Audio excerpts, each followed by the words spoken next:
Hello दोस्तों, एक classes पर आपका स्वागत है। मैं जसवीर सिंह। हमने कुछ परसेंटेज के टाइप 4 कर लिए थे। आज टाइप 5 से शुरू करेंगे।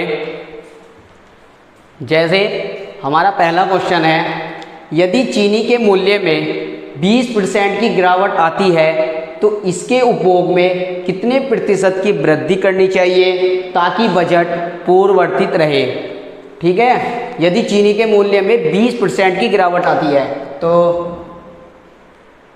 20%, तो 20% का क्या आ जाएगा 20/100।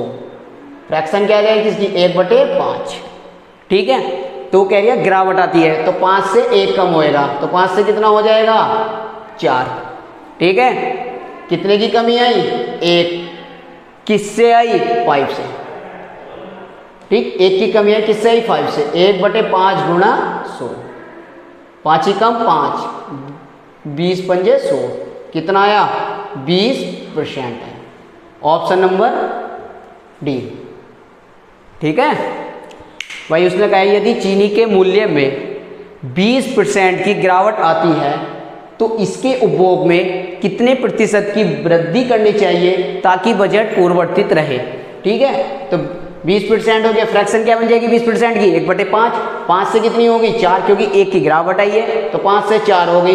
1 किस 5 से 4 हुई, कितनी हुई 1 की, किससे हुई 5 से, तो 1/5 गुणा 100, 5 ही कम 5 और 5 से 100 काटेंगे 20% आ गया। आपको ये समझ में आया होगा।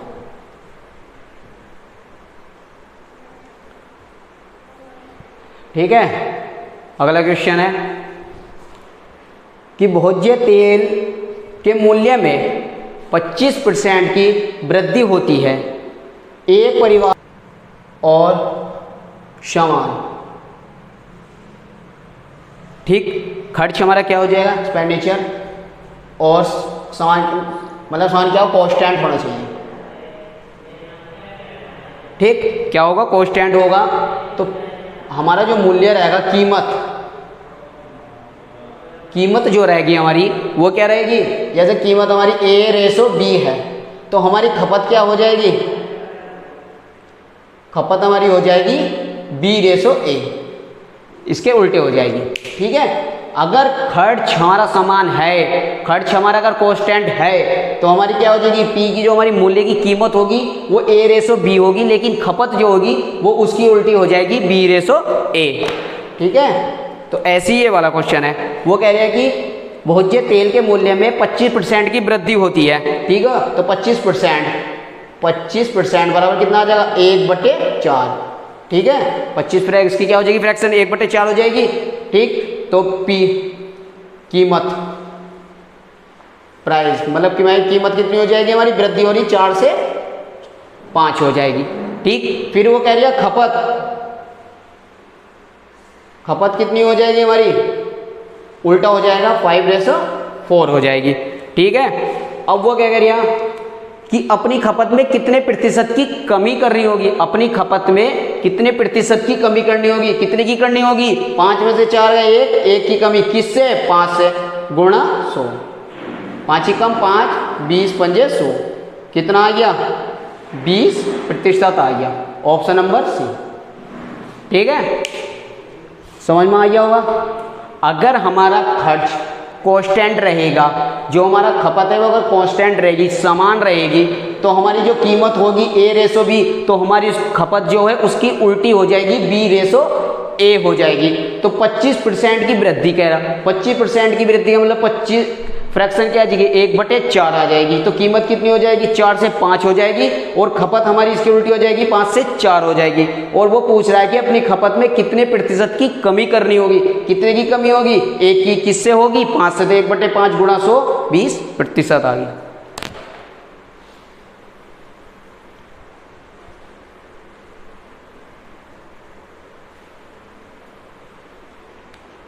ठीक है, अब जैसे अगला क्वेश्चन है, चीनी की कीमत में 20% की कमी होने पर एक क्रेता को 160 रुपये में 4 किलो अधिक चीनी मिलती है, तो प्रति किलो चीनी का मूल्य ज्ञात कीजिए।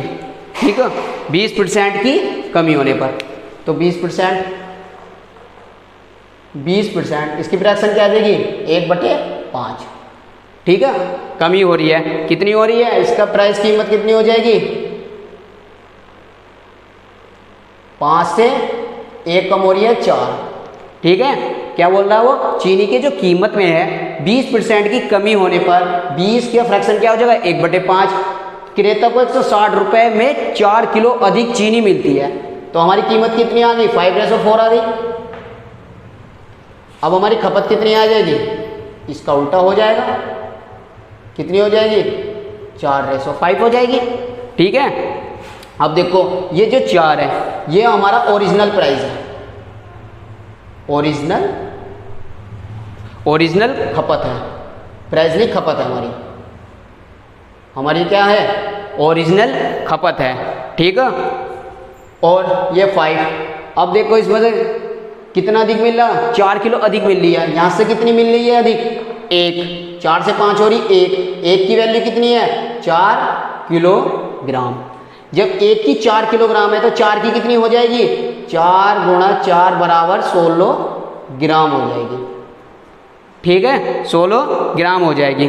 तो अब वो पूछ रहा है कि प्रति किलो चीनी का मूल मूल्य क्या होगा, प्रति किलो चीनी का, तो कितने में था 160 रुपये में, तो कीमत कितनी आ जाएगी, खपत हमें निकाल ली, कीमत कितनी आ जाएगी 160/16, 16 दाई 160, 10 रुपये। Option number B. ठीक है, समझ में आ गया होगा कि भाई चीनी की जो कीमत में 20% की कमी होने पर, तो 20% की फ्रैक्शन क्या देगी 1/5। कीमत कितनी थी, कीमत भाई 1 कमी हो रही है, 5 से 1 गया, 5 से 4 हो गई, खपत कितनी हो गई हमारी, कीमत का उल्टा होता है तो 4/5 हो गई। फिर क्या है, ये हमारी जो होती है शुरू 4, ये हमारी ओरिजिनल खपत होती है। ठीक, अब वो कह रहा है कि इस क्रेता को 160 रुपये में 4 किलो अधिक चीनी मिलती है, तो 4 से 5 हुई, 4 से 5 बढ़ी, 1 की कीमत कितनी होगी 4 किलोग्राम, तो 4 की कितनी हो जाएगी 16 किलोग्राम। कीमत कितनी है 160 रुपये, का कीमत निकाले 160/16, 10 रुपये आ जाएगी। ठीक है,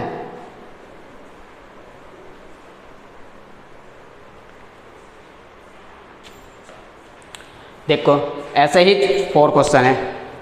4 क्वेश्चन कह रहा प्रति किलो गेहूं की कीमत में 20% की कमी के कारण जॉन 400 रुपये में 5 किलो अधिक खरीद पा रहा है, तो प्रति किलो गेहूं का मूल्य ज्ञात कीजिए। ठीक है, ऐसी होगा, कीमत 20% है, कमी 20%, फ्रैक्शन क्या आ जाएगी 1/5, कीमत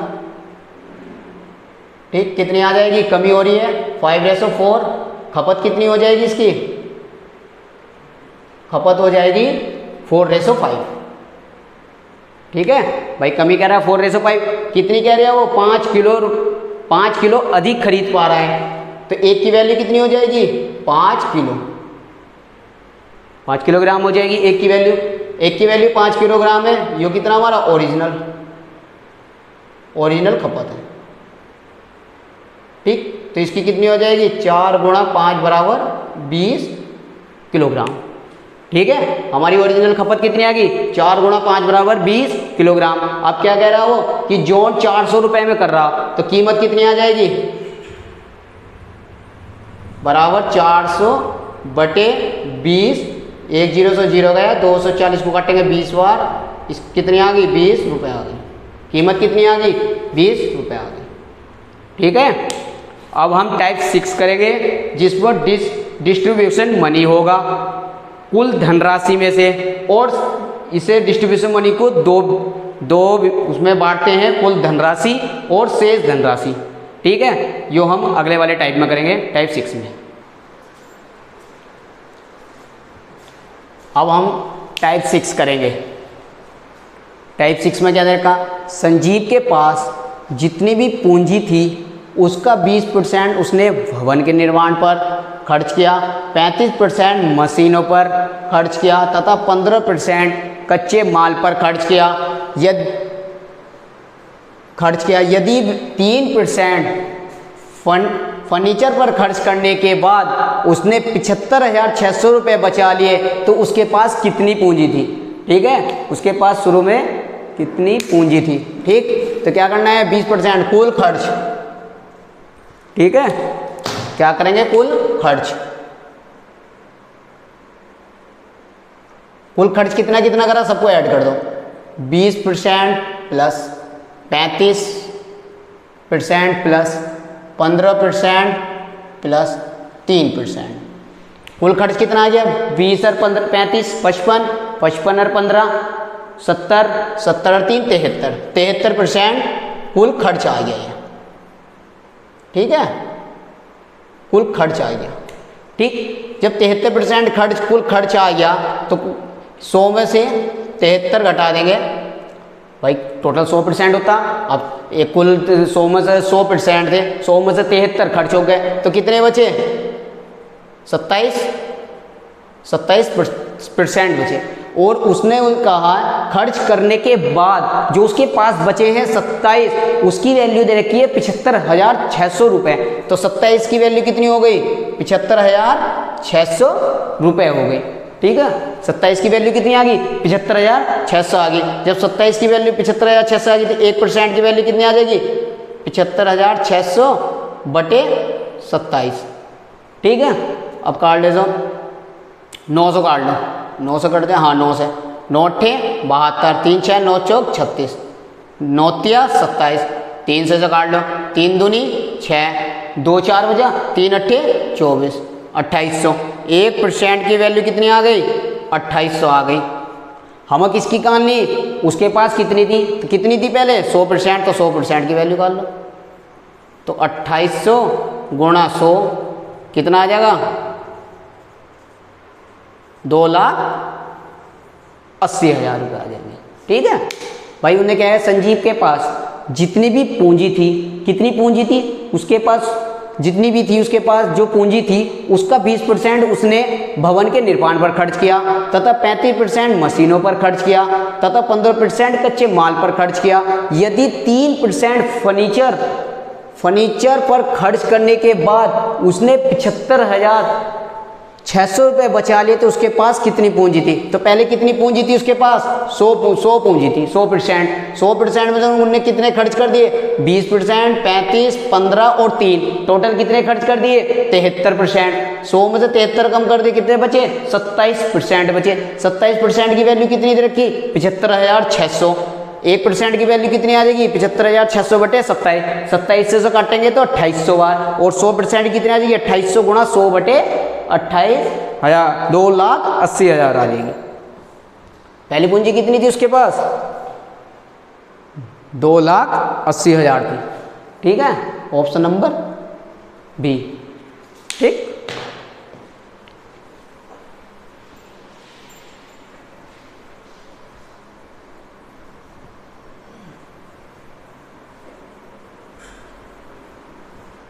ठीक है।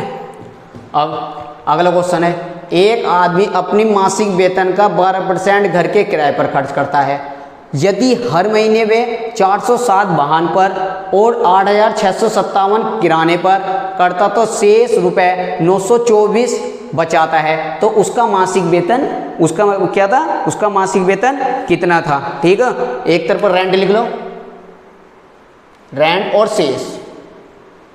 ठीक, उसने कितना परसेंट करा रेंट पे 12%, घर पर खर्च किया, बचा कितना 88%। ठीक, जब 12% 100% था, 12% उन्होंने घर के किराए पर मतलब रेंट पर जमा कर दिया, तो बचा कितना टोटल, बचा कितना 100 में से 12 गए 88% बचा। ठीक, फिर वो कह रहा है कि खर्च करता है, यदि हर महीने वे 407 रुपये वाहन पर और 8,657 किराने पर खर्च करता है और शेष 924 रुपये बचाता है। ठीक है, तो कितना हो जाएगा 88% की वैल्यू कितनी होगी भाई, शेष ही तो बचा रहा वो, 88% की कितनी हो जाएगी, सबको जोड़ दो 407 प्लस कितना आ जाएगा 8,657 प्लस 924। ठीक, 88%।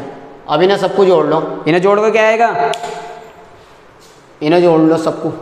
ठीक, 60 इन्हें जोड़ का आएगा 7 और 7 14 4 18 का 88 लगा 1 6 2 8 1 9 6 और 5 और 2 7 और 1 8 और 8 आ जाएगा 7 8 और 7 और 2 9 और 9, ठीक है 9,988 आ जाएगा। ठीक, कितने की वैल्यू है 88% की, 1% की कितनी आ जाएगी बटे 88, ठीक है 9,928 बटे 88।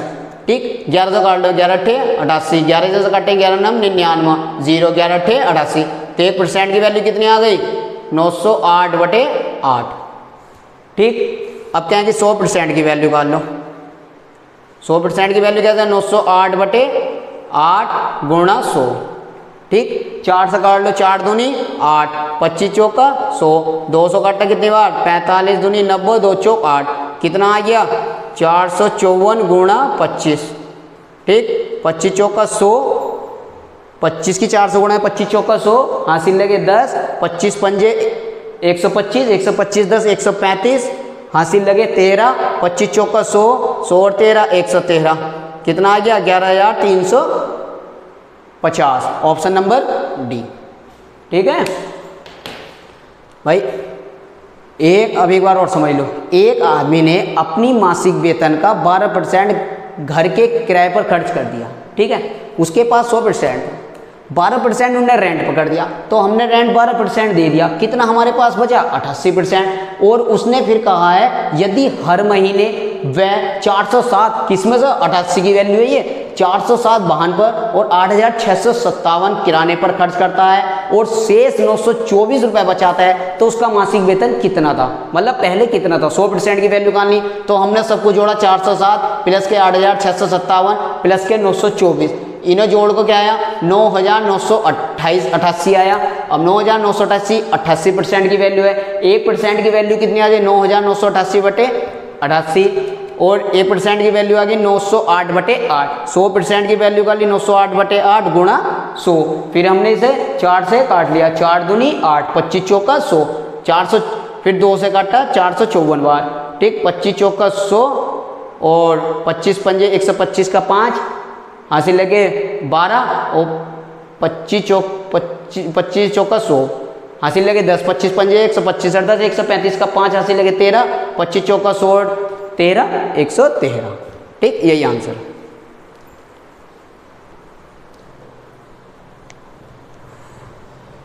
अब क्वेश्चन नंबर नेक्स्ट होगा, दे रखा है उन्होंने आशीष का वेतन।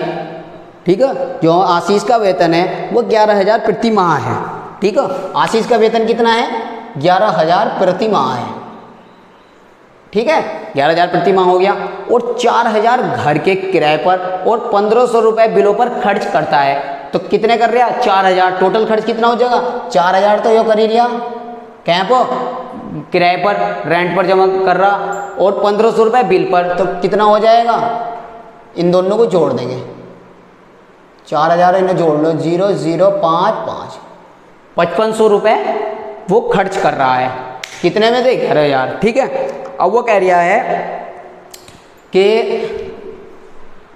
और बाकी रकम उसकी मासिक बचत है। भाई प्रति माह कितना कमा रहा था 11,000, बचत कितनी आ जाएगी उसकी भाई 11,000 में से 5,500 अगर हम कम करेंगे तो कितनी आ जाएगी, 0 में से गए 0, 0 में से गए 0 और 10 में से 5 गए 5 और 10 में से 5 गए 5, बचत कितनी आ गई 5,500 रुपये आ गई।